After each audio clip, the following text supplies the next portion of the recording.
Welcome to the Crystal Self-Healer Podcast. I'm Carissa Weaver. On this podcast, we blend the magic of crystals with the science of psychology to help you break free from chaos, ditch the overwhelm, and master your emotions so you can have more energy, get more done, and feel better every day. Get ready to unlock your intuition and restore your true power as we cover how you can transform your life using crystals and self-awareness. Are you ready to get started? All right, let's go.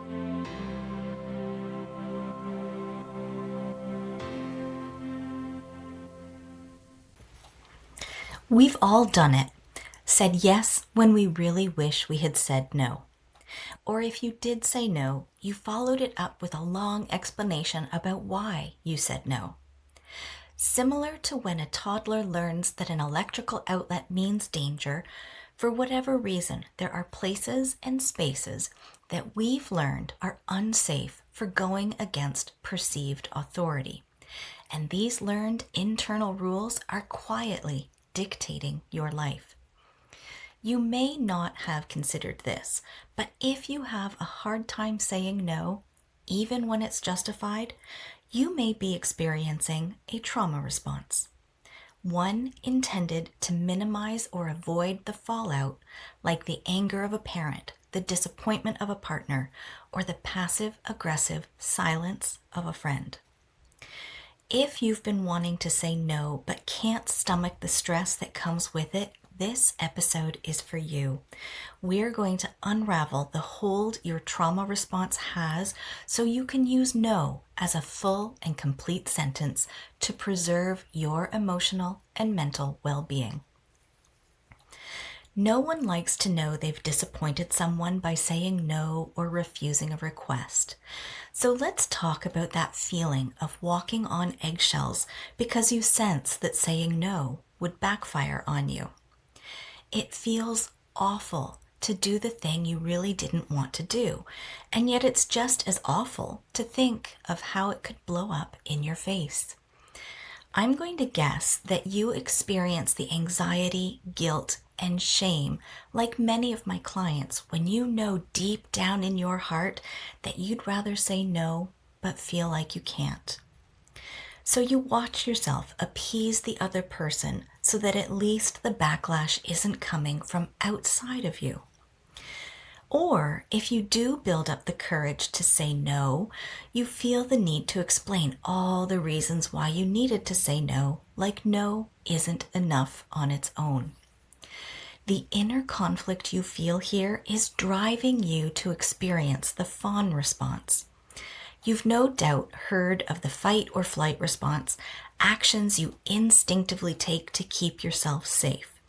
But the fawn response, which is talked about less, falls into this category of stress response. When you fawn, you appease other people in order to not feel more discomfort.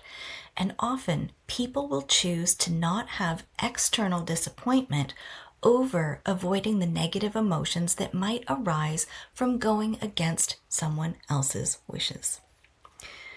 The card inspiration this week is the 9 of Swords in the What to Release placement.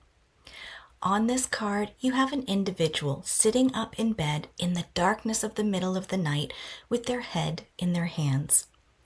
You can clearly see and sense by the imagery on this card that it represents anxiety, likely the very same anxiety you feel when you consider saying no or you worry about the potential fallout.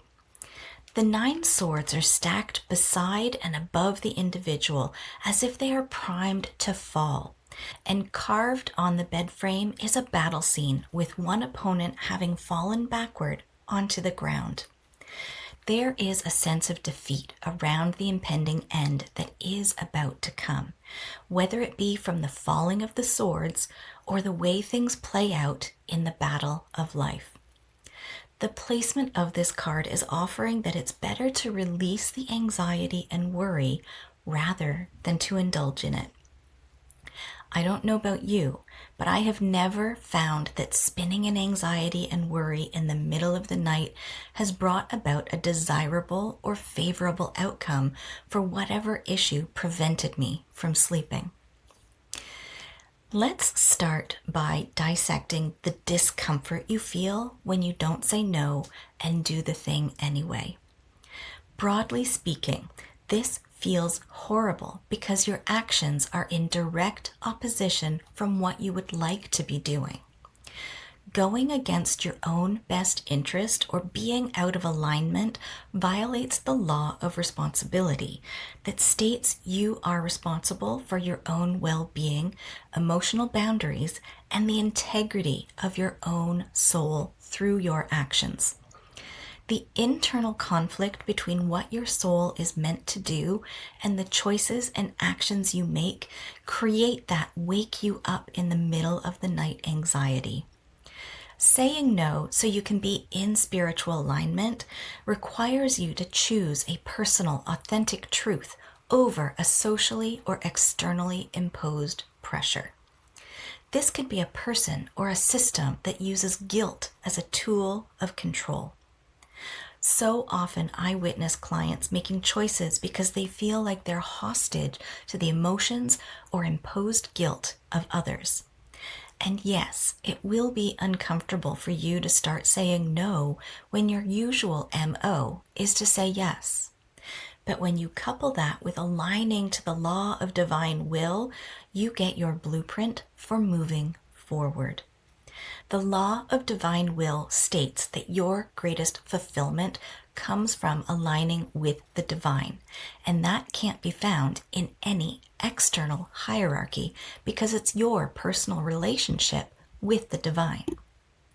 When you feel in your bones that doing something isn't right for you, it is an act of spiritual integrity to say no, one that feeds your soul by setting and maintaining a personal boundary.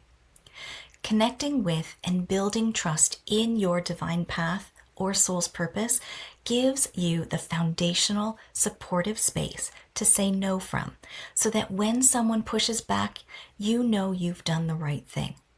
You'll feel so much freer and you'll get so much time back in your day because you're no longer catering to someone else and doing things you don't want to be doing. I have a 3-day live activation coming up later this month where you can start to work on and build your protection and divination practices.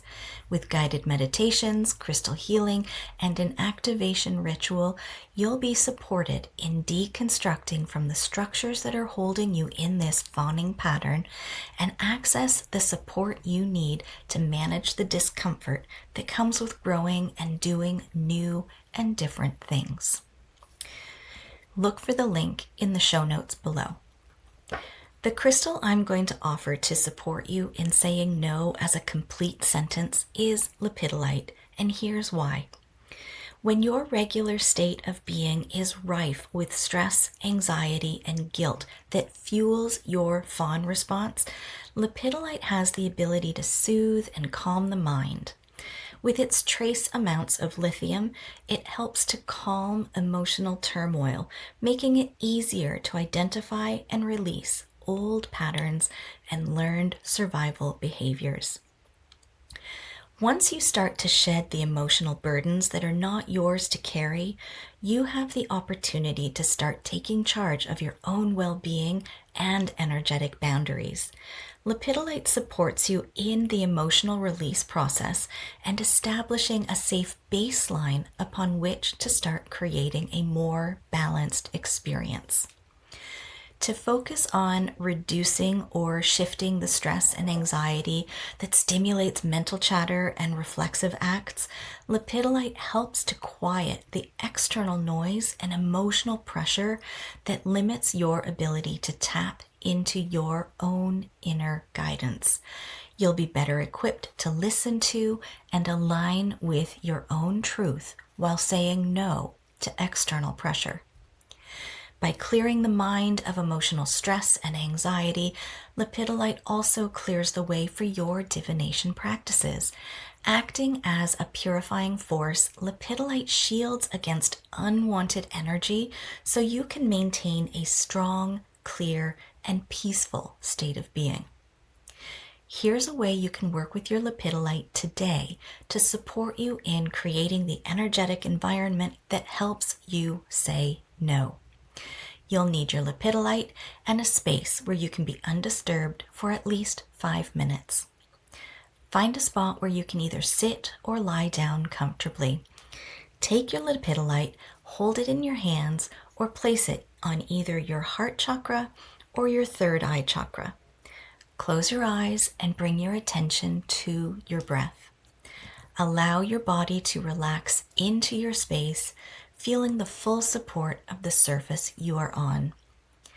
As your breathing becomes more regulated and deeper, invite the soothing energy of lepidolite to integrate into your being.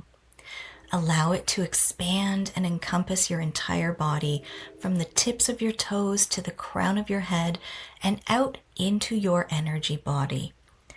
Notice how as you continue to breathe and relax into the moment, your frazzled nerves start to settle and you experience a wave of calm wash over you. Imagine this energy bubble as a protective shield for you, there to support and buffer you from external stress and anxiety-inducing energy around you. See the undesired demands of others bouncing off the bubble as you experience the sense of emotional calm and centeredness of your current state. Imprint this experience in your emotional and mental body to draw upon when you find yourself on the receiving end of external demands. When you feel a sense of completion, open your eyes, remove the lepidolite, and carry it with you during the day, or place it on your altar as a physical reminder of the work you have just done. Today's pairing of the 9 of Swords with lepidolite is from a crystal and tarot forecast inside the Charmed community. I invite you to join me in this free space where I share these readings weekly to help you align your energy and focus your week. You also get the opportunity to connect with others who are exploring their growth and creating change in their lives just like you. Join us for free. The link is in the show notes.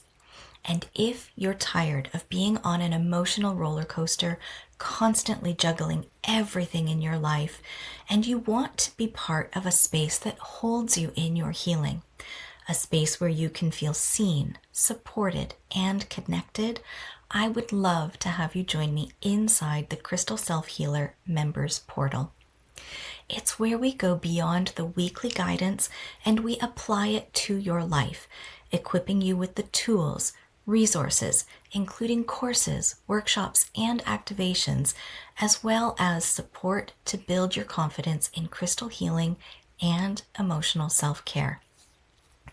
Inside, you get healing sessions that help you process emotions so you can regulate your nervous system, rituals that help you anchor and direct energy, and personalized support when you're feeling stuck. Everything you need to truly empower yourself to live with more ease and alignment is in the portal. Visit my website, 3charmedgems.com, or click the link in the show notes to learn more and join me. It's time to stop living at the mercy of emotional triggers and start living in spiritual integrity. The Crystal Self-Healer Members Portal is where that shift begins. Find your clarity and come home to yourself. Today's episode has been brought to you by the 9 of Swords, Lepidolite, and No. May we all say no to that which does not serve our highest good. Blessed be, my friends.